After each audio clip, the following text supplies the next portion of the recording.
Welcome back, guys. It's up till 3 a.m. Just putting the Kove back together so I could get out here on Sunday and ride. My only day riding this week. And so I'm out here, just a little bit out of breath. And the Kove is still just blowing away with the fan because it's hot. About 95 degrees right now maybe.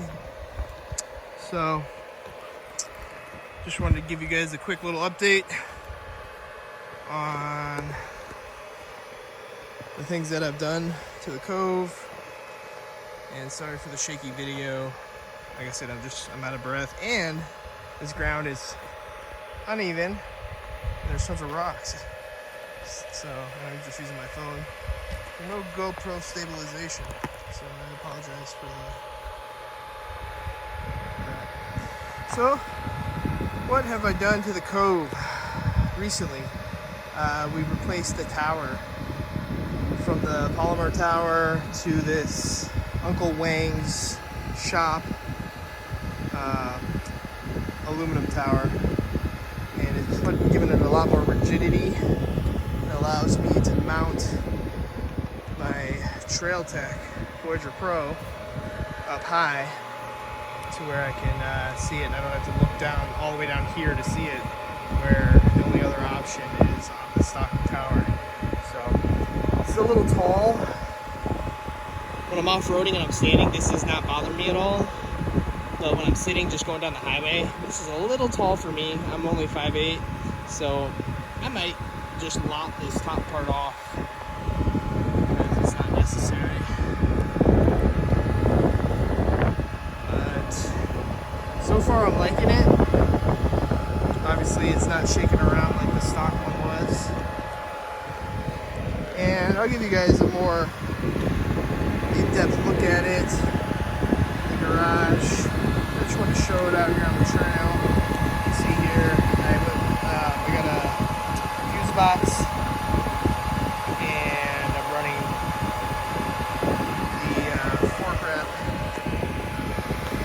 Signals, the auxiliary light bar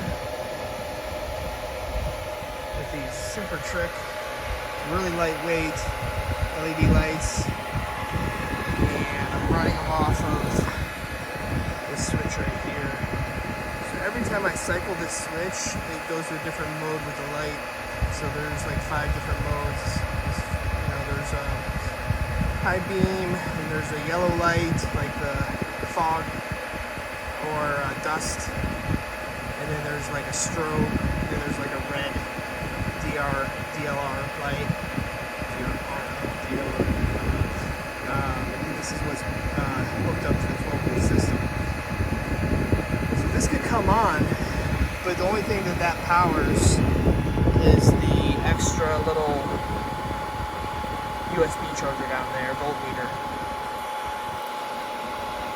The stock USB is on the switch, so everything else is run off the switch. So unless the bike is turned on, like it is right now, everything else is, oh, now you can maybe hear me.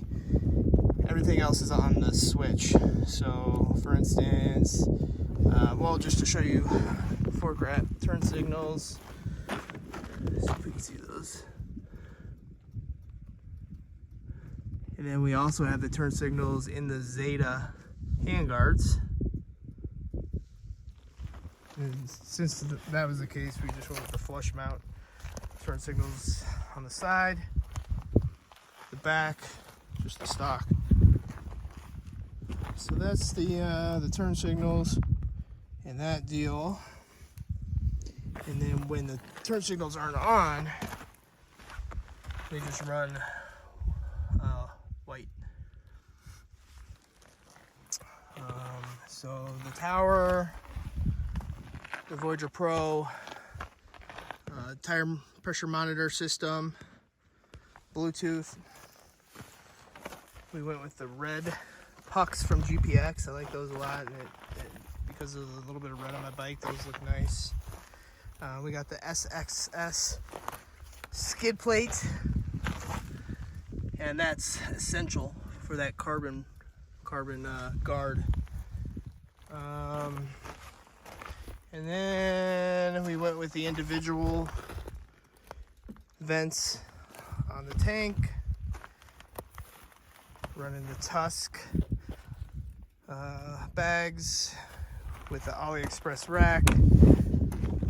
Seems like the other brand ones are better than this because they don't require you to re-drill the holes like I had to. Besides that, this one worked fine, and it's a lot cheaper. And then, so things I've already gone over, the dirt tricks.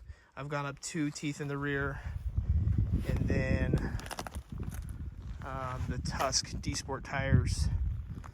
So yeah, that's what we're running right now.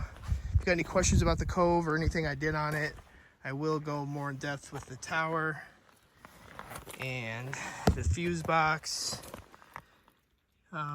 because I do need to go back into it to install the lights that are going to be behind the rally tower. Those are still in manufacture through Uncle Wang's shop, but they should be here soon. And it's integrated with the tower, and those will be on that one of the other switches that I had on the dash. So I already have it pre-wired to run on this switch right here. So yeah, any questions, let me know.